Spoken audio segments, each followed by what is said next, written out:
இறை அருளினாலும் குரு அருளினாலும் என்னுடைய இந்த ஆன்மீக பயணம் சீராக நடந்து கொண்டு வருகிறது.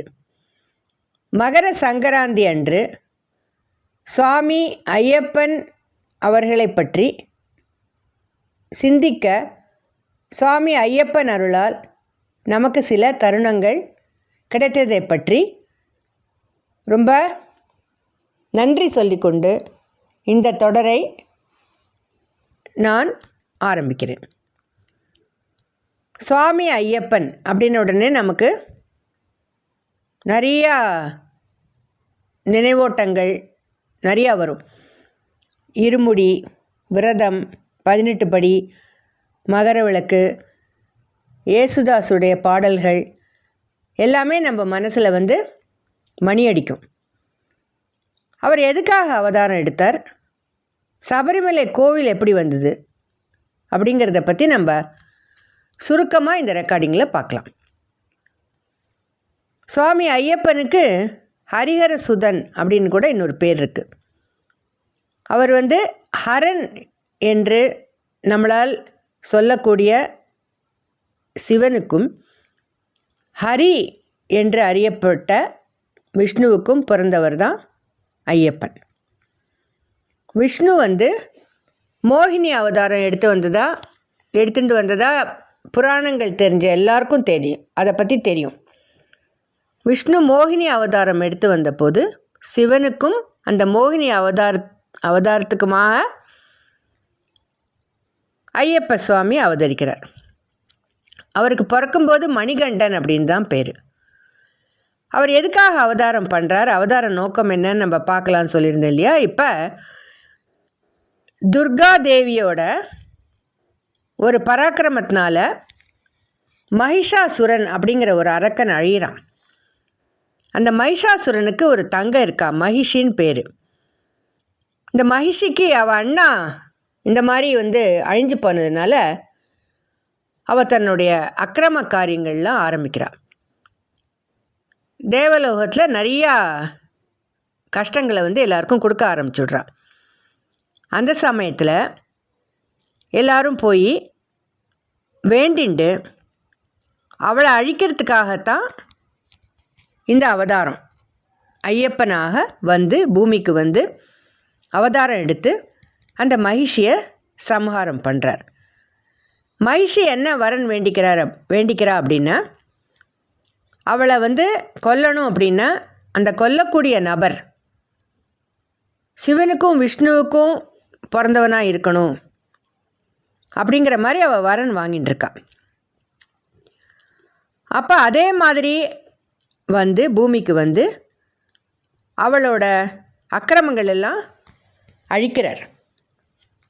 இப்போ அவரோட பிறப்பு எப்படி ஆச்சுன்னு பார்க்கலாம். அவரோட அவதாரம்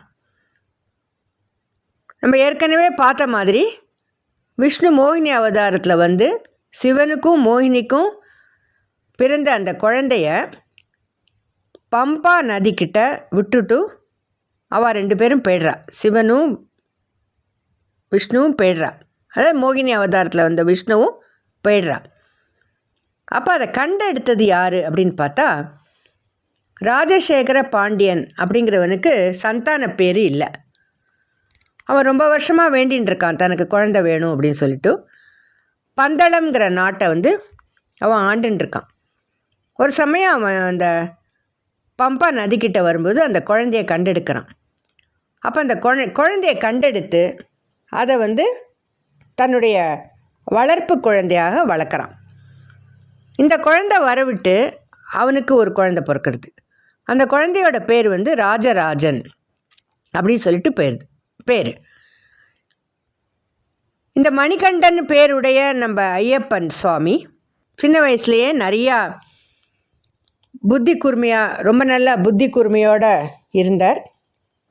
அதுக்கப்புறம் வளர வளர ராஜசேகர பாண்டியன் தன்னுடைய வாரிசை நியமிக்கணும் அப்படின்னு சொல்லி மணிகண்டனை வாரிசாக தன்னுடைய சிம்மாசனத்தில் உட்கார வைக்கணும் அப்படின்னு பார்க்குறான்.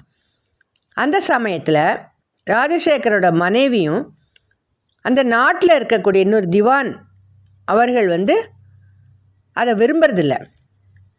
அவர்களுக்கு வந்து இந்த ராஜராஜன் தான் சிம்மாசனத்தில் உட்காரணும் அப்படின்னு திட்டம் போட்டு நிறையா காரியங்கள்லாம், செய்யக்கூடாத காரியங்கள்லாம் செய்கிறா. அப்போ இந்த ராணி வேணுன்ட்டே தனக்கு ஏதோ உடம்பு சரியில்லை மாதிரி நடித்து இந்த குழந்தைய ஒரு புலிப்பால் இருந்தால் தான், ஒரு புலியோட பால் கொண்டு வர சொல்லி அந்த குழந்தைய காட்டு காமிச்சு அந்த பால் வந்தால் தான் தன்னோட வியாதி குணமாகும் அப்படின்னு சொல்லி மணிகண்டனை அனுப்புகிறான். மணிகண்டன் வந்து தெய்வ பிறப்பு இல்லையா, அதனால் நம்ம அந்த புராணங்களை படிக்கும்போது அவருக்கு நிறையா காவல் காக்கவும் உதவி பண்ணவும் நிறையா சக்திகள் இருக்கிறதா நமக்கு வந்து விவரங்கள் கிடைக்கிறது. அதனால் அவர் எல்லாத்தையும் எல்லா கஷ்டங்களையும் நிவர்த்தி பண்ணி அவருக்கு வரக்கூடிய எந்த ஒரு விபத்துலேருந்தும் அவர் தன்னைத்தானே காப்பாற்றிண்டு அந்த புலியோடையே வந்து நாட்டுக்குள்ளே வரார். அவருக்கு அப்போது நம்ம எதுக்காக இந்த அவதாரம் எடுத்திருக்கோம் அப்படிங்கிற ஒரு நினைவு அந்த சமயத்தில் வந்ததுனால அந்த மகிஷிங்கிற வழியும் அவர் வந்து போராடி அவளையும் சம்ஹாரம் பண்ணிடுறார். இப்போ வந்த வேலை இதாகிடுது இல்லையா, வந்த வேலை தீர்ந்து போயிடுத்து. அதுக்கப்புறம் இவ்வளவு பெரிய ஒரு செய்ய முடியாத ஒரு காரியத்தை அவர் செஞ்சுட்டு வந்ததுனாலையும், அதுக்கப்புறம் அந்த ராஜாவும் ராணியும் அவரோட அருமையை அறிந்து அவர்கள் வந்து ஐயப்ப சுவாமிக்கிட்ட, நீயே ராஜாவாயிரு, எங்கள் பையனை வந்து நாங்கள் ராஜாவாக்கணும்னு நினச்சோம், ஆனால் நீயே வந்து இந்த சிம்மாசனத்தை அலங்கரிக்கணும்னு கேட்டுக்கிறா.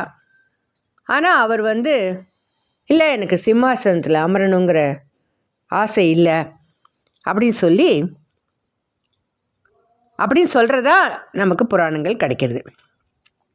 அதுக்கப்புறம் ராஜாவும் ராணியும் அவர்கிட்ட கேட்டுக்கிறா, உனக்காக நாங்கள் வந்து கோவில் கட்டுறோம், எந்த இடத்துல கட்டணும் அப்படின்னு சொல்லி கேட்கும்போது அவர் தேர்ந்தெடுத்த இடம் வந்து சபரிமலை. இந்த சபரிமலைங்கிற இடத்துல ராமாயணத்தில் சபரின்னு ஒரு கதாபாத்திரம் வரும். அவள் தபஸ் பண்ணினதாக விவரங்கள் கிடைக்கிறது. சில இடத்துல வந்து என்ன சொல்லியிருக்கா அப்படின்னா, ஐயப்ப சுவாமியே அங்கே வந்து தவத்தில் இருந்தார் அப்படின்னு சொல்லியிருக்கா. இப்போ இந்த சபரிமலையில் தான் கோவில் கட்ட ஏற்பாடெல்லாம் ஆறுது. இந்த கோவிலோட சிறப்பு என்ன அப்படின்னு பார்த்தாக்க, தேவலோக சிற்பியாக கருதப்படுற விஸ்வகர்மா தான் இந்த கோவிலை வந்து டிசைன் பண்ணினார் அப்படின்னு சொல்லி கேள்விப்படுறோம். அதுக்கப்புறம் அந்த விக்கிரகம் வந்து பரசுராம முனிவரால் செய்யப்பட்டது அப்படின்னு சொல்லிட்டு, அந்த ஐயப்ப விக்கிரகம் அங்கே அமர்ந்த நாள் மகர சங்கராந்தி. அதனால் ஒரு மகர சங்கராந்திக்கு எவ்வளவோ விசேஷங்கள் இருக்குது. ஆனால் இந்த ஒரு விசேஷமும் நம்ம கேள்விப்பட்டதுனால இது ரொம்ப சிறப்பு வாய்ந்த ஒரு நாளாக மகர சங்கராந்தியை நம்ம நினச்சி கொண்டாடலாம் அப்படின்னு சொல்லி கேட்டுண்டு, இதே மாதிரி இன்னும் நல்ல சில ரெக்கார்டிங்கோடு உங்களை எல்லாரையும் நான் திருப்பி சந்திக்கிறேன்.